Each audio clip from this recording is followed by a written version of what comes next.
Welcome, ladies and gentlemen. This is the first of our flipped lessons on kinetics. This is the video on what is called the method of initial rates. So this lesson is going to be about how you determine rate law and therefore order from a set of information, as it says here, experimental data on initial rates of reaction in separate trials where your concentration of your different reactants is being altered. You'll see the type of data that we're talking about in all the examples that we're going to look at in this video. The method of initial rates. The reason it's called that is because you're given, the data you'll be given is multiple trials, different trials of the same experiment with different initial concentrations of reactants, and they measure different initial rates. So that's the thing that's being measured, the initial rate of the reactions, why it's called method of initial rates. But you're changing the concentration of your reactants in each trial. And by doing that, it allows you to see how the rate is affected by the change in concentration. So in order to determine order from this information, the key is comparing trials to one another. That you don't just look at a single trial, you can't do that. You have to look at two trials and you have to see how the rate changed from, let's say, the first trial to the second trial based on how you change the concentration. How does the change in concentration affect the rate? Because that's what order is. Remember, order is a description of how much one reactant impacts the rate of the reaction. So by altering the concentration of a reactant from trial to trial, you can look at the effect on rate and use that to deduce order. So examples. We're going to go through several examples of this type of question in this video. We have a reaction here, F2 plus 2Cl2 goes to 2FClO2, and what we want to do is determine the rate law. So we can know already that because our reactants are F2 and ClO2, that our rate law is going to be rate equals K, concentration of F2 to some exponent times the concentration of ClO2 to some exponent. But the key is we want to figure out what X and Y are. Now, method of initial rates, this is the data that you'll be given in this type of problem. We have trials 1, 2, and 3, and you see in trial 1 we have some initial concentration of F2, some initial concentration of ClO2, and then the initial rate was measured. You'll notice we have different trials, and between the different trials we are changing the concentrations of F2 and ClO2. The key to determining order from this information, as I said, is to compare trials. But you want to figure out both X and Y. You have to figure out order independently, meaning you're not going to figure out the order for both F2 and ClO2 at the same time. You can't do that. You have to do it one by one. So figure out the order for F2 and then figure out the order for ClO2. So we'll figure out the order for F2 first. Now the key to doing this, you want to look for trials where F2 changes, concentration of F2 changes, but the concentration of ClO2 stays the same.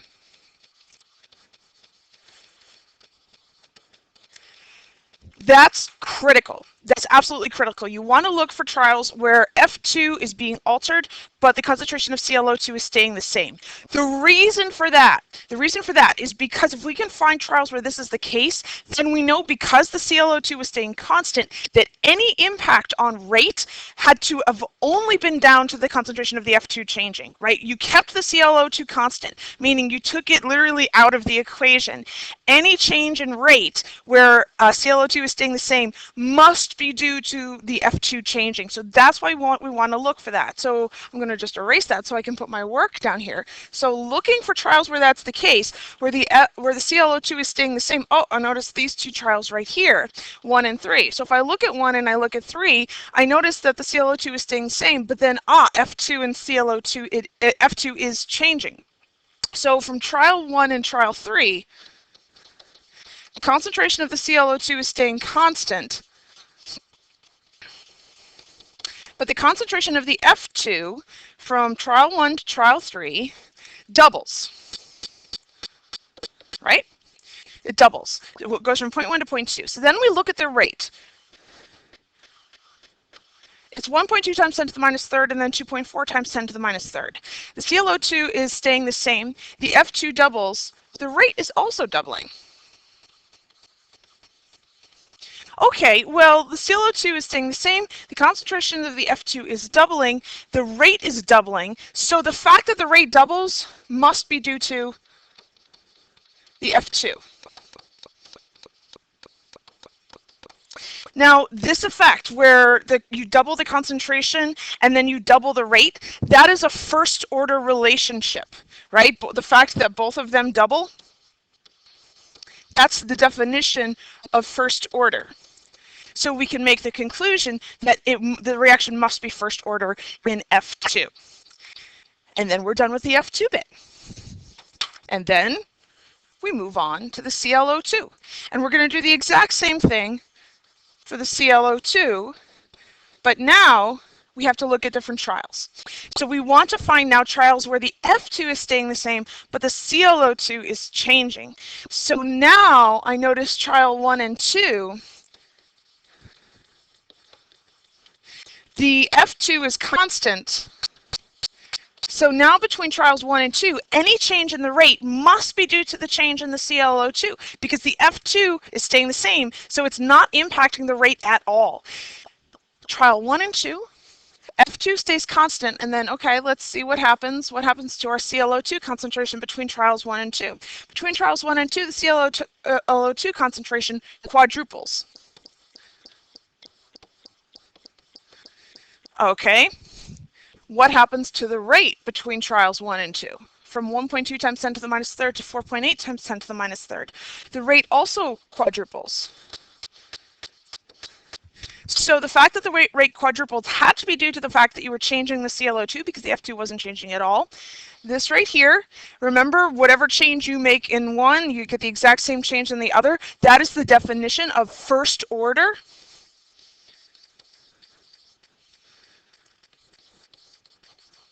Remember, first order has to the power of 1. Second order is to the power of 2, a squaring effect. Third order is to the power of 3, a cubing effect. Zero order is to the power of 0, meaning no effect. So that's a first order relationship. So this reaction, the order for F2 is 1. The order for ClO2 is also 1, first order in both. And that's the method of initial rates right there. This type of analysis where you're looking to see how did the rate change based on the change in concentration. So we're going to look at a couple other examples, and then we're going to do this with a little bit of math. So just in another example, what's the order with respect to A? So we're given this set of information. Again, you want to look for trials where B does not change, but A does. So I'm going to look at respect to A. So I'm going to look at trials 2 and 3 because right here I see that the B is not changing, but A doubles. Right, A doubles. And then I'm looking to see what happens to the rate between trials 2 and 3. Oh, it doesn't change at all. Rate stays the same. That is the definition of zero order. It means that the concentration of A does not have any effect on the rate. That's exactly what we're seeing. We're changing the concentration of A, but we're seeing absolutely no effect on the overall order of the reaction. Now, let's do it again, but now for B. Remember, you do this one at a time. What's the order with respect to B? So now I'm looking for trials where A is staying the same, so that's trials 1 and 2. A is constant. So we know that A cannot be affecting the rate. B, what's B doing? B is doubling. What's the rate doing from 1 to 2? The rate is also doubling. If the rate quadrupled, that would be a second order reaction. If the rate was multiplied times 8, that would be a third order reaction because 2 to the third power is 8. But it's just doubling, so that's first order. By the way, everything that I'm writing out here is necessary in your explanation. You need to tell me what trials you're looking at. You need to tell me why you're looking at them, meaning that the A is staying constant. You need to tell me what you're observing about how the reactant in question is changing. You need to tell me how the rate is changing, and then your deduction about first order. Those 5 things are all needed in this explanation. If you leave out one, you do not get full credit for this type of a problem. What is the overall order order of the reaction? Well, remember, overall order of the reaction is simply the sum of the orders for each one. So it would be the order for A plus the order for B. Well, the order for A is 0, the order for B is 1, therefore overall this is a first order reaction. It's simply the sum of the individual orders. And then lastly, write the rate law for this reaction. Remember, the rate law is an equation, so you have to write it as such. You can't just say K times the concentration of A, etc. You actually have to write out the word rate. Yes, take the extra 2 seconds and write out the word rate. So rate is equal to K times the concentration of A to the 0 times the concentration of B to the first. Now, you could also just write rate equals K times the concentration of B, because A to the 0 is just going to be 1. I'm just choosing to be very explicit with that and showing the full sort of rate order. And another example, but this time I'm going to sort of move fairly quickly through the deduction of the rate law and focus on this bit right here. Determine the rate law and calculate the rate constant for the following reaction. So again, we have the same set of information. We have the reaction, we have initial trials where we're changing our concentrations and we're measuring the impact on rate. So I'm going to do this fairly quickly. Deduce order one at a time. So for S208, I want to use, to define the order for S208, I want to use trials 2 and 3 because the I minus is staying the same. The S208 doubles. The rate also doubles, so this is first order. And then if we go and we figure out the order for I minus, I want to use trials 1 and 2 because the S208 is staying the same. The I minus gets cut in half, right? This is you're dividing the concentration by 2. And when you look at the rate here, you're also dividing the concentration by the rate, by 2. So that is a first order relationship. Remember, first order is to the first power, second order is to the second power, so it would be, you'd see a squaring relationship. Third order is to the third power, so you'd see a cubing relationship, and so on and so forth. So with that, we can write our rate law. So the rate must be K times the concentration of S208 to the first times the concentration of I minus to the first. But that's not what our question is actually wants us to do. They want us to calculate the rate constant. So they want us to figure out what K is, the value for K. The thing is, once you get this right here, your rate law, what you need to realize is this is a mathematical equation. Meaning you can plug stuff in and you can solve for one of the variables. You've gone through the tough part of actually working out what the correct equation is, what the correct formula is. Now use it. We want to figure out what K is, meaning we've got to be able to plug in rate and S208 concentration and I minus concentration and just solve for K. Where could we get rate and S208 concentration and I minus concentration? Oh, right, it's the data that was given in the experiment in the problem that's sitting right above our heads. You are allowed to use any of the experiments because it's a rate constant. It's going to be the same regardless. Plug in numbers, that's all you're doing. I am going to use trial 3. For kicks and giggles, basically, but you could use any trial at all. So I'm just going to plug in the rate from trial 3, which is 2.2 times 10 to the minus 4th molarity per second equals K times the concentration of S208, which was 0.16 molar. I'm going to raise that to the first. Remember, raise that to the first. Follow your exponents. Plug in the concentration of I minus 0.017 molar. Raise it to the first, and then it's just solving. It's just solving for the value of K when you're solving for your unknown. So K, when you do this math, you get 0.081. But then you have to consider units. This is an overall second order reaction, right? 1 plus 1 is equal to 2. So the units for K are going to be based on the fact that this is a second order reaction. Units for K, you want to cancel out all of the molarities except for 1, because remember, rate is molarity per second, and you have to provide the per second component. So I have 2 molarities, right? M and M. They're each raised to the first. So I want to cancel out one of them. So I'm going to do M to the minus 1. So that leaves one of the molarities left over, and provide the per second component, so seconds to the negative first. And then one last thing, one last example. determining reaction order mathematically instead of simply just sort of describing the trials that you're looking at. We have this set of data right here, and what I want to point out about this set of data is notice that for A, we do not have two trials where A is being held constant. So sort of what do you do if you hit a situation like that?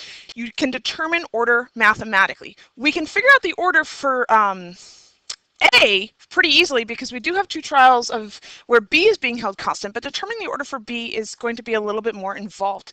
And the solution is to use a system of equations.